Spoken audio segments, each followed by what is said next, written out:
Assalamualaikum warahmatullahi wabarakatuh. Anak-anakku yang solih dan solihah, siswa kelas 6 SD ITB Insan Mulia. Pagi ini kita akan melanjutkan belajar tentang internet sebagai sumber informasi terkait dengan jejak digital ya.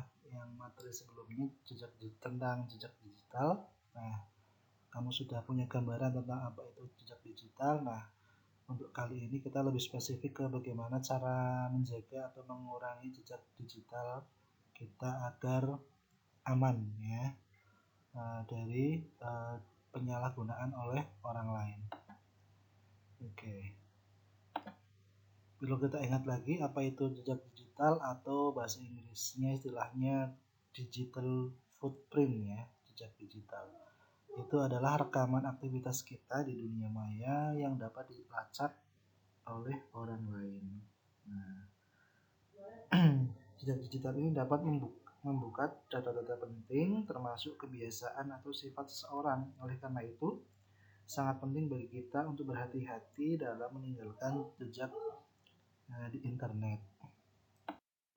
Oke, next. Ya, cara mengurangi jejak digital yang pertama adalah menggunakan media sosial dengan bijak. Ya. Kemudian yang kedua, menggunakan internet untuk hal-hal yang baik dan berguna saja. Yang ketiga, pastikan konten atau postingan kita yang kita unggah tidak merugikan diri kita maupun orang lain ya, dan bersifat positif.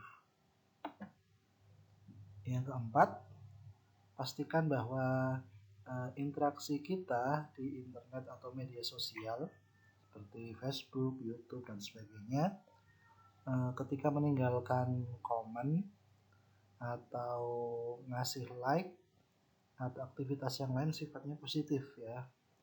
Jangan sampai kita posting hal yang negatif atau komentar terhadap sesuatu atau di akun orang lain suatu hal yang buruk atau mungkin bullying ya, membuli.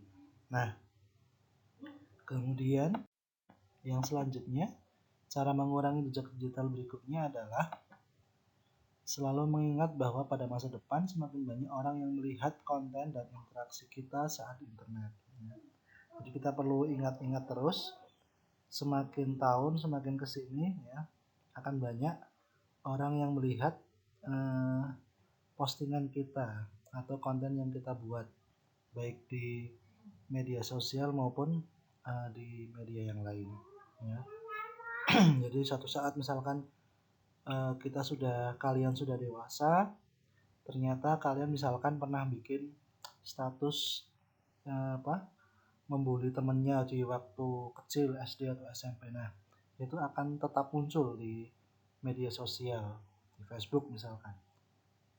Nah, itu akan selalu dilihat masih bisa atau selalu dilihat oleh orang lain.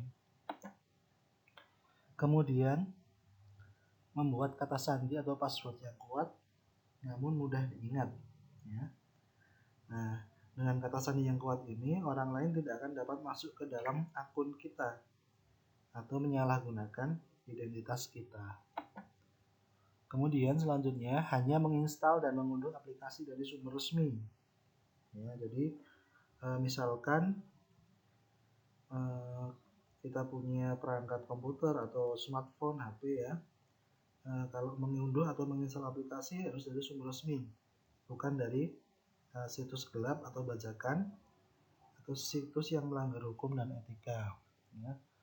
Aplikasi yang kita unduh juga jangan aplikasi yang meragukan keamanannya. Yang berikutnya, memperbarui perangkat lunak dan antivirus. Ya, beberapa situs di internet memiliki perangkat lunak yang berfungsi untuk mengambil jejak digital kita. Nah, ini kita harus hati-hati ya. Kemudian, menghapus program dan medsos yang sudah tidak terpakai. Misalkan kalau di HP, aplikasi yang sudah nggak dipakai dihapus saja. Atau yang sudah nggak bisa diperbaharui, sudah lama, kalau nggak bisa diupdate ya berarti dihapus saja ya. Terus juga akun media sosial yang sudah tidak digunakan, misalkan punya kita atau ayah bunda, lebih baik kita hapus saja. Karena khawatirnya bisa jadi satu, ada yang meretas atau membajak akun kita, atau yang kedua barangkali dulu ada postingan yang mungkin tidak kita ingin lihat di masa depan atau tidak ingin dilihat oleh orang lain di masa depan. Ya, kemudian istilah yang berkaitan dengan jejak digital ya, yang pertama itu adalah browser history, yaitu semua daftar situs yang pernah kamu kunjungi ketika menggunakan web browser atau peramah. Yang kedua istilahnya adalah cookies. Cookies itu adalah berkas yang berisi data sederhana, berisi kebiasaan kita saat menggunakan browser atau mesin pencari ya. Ini cookies ini tersimpan di komputer maupun HP kita. Nah, contohnya kita misalkan ketika masuk ke Facebook, kita pernah ngisi passwordnya, nanti otomatis di lain waktu passwordnya itu akan tersimpan di situ. Kita nggak perlu ngetik lagi. Nah, ini ada kelebihannya, ada kekurangannya. Kelebihannya kita nggak perlu ngetik password lagi, tapi kekurangannya bisa jadi ketika HP atau perangkat laptop atau komputer kita digunakan oleh orang lain, nah bisa jadi orang lain masuk ke akun kita dengan mudah. Yang ketiga adalah public post, yaitu pesan atau komentar yang dapat dilihat oleh atau dibaca oleh semua orang, atau bahasa kitanya mungkin postingan gitu ya. Kemudian yang keempat, geotagging. Geotagging itu adalah menandai lokasi keberadaan kita pada foto atau postingan yang dikirim ke internet.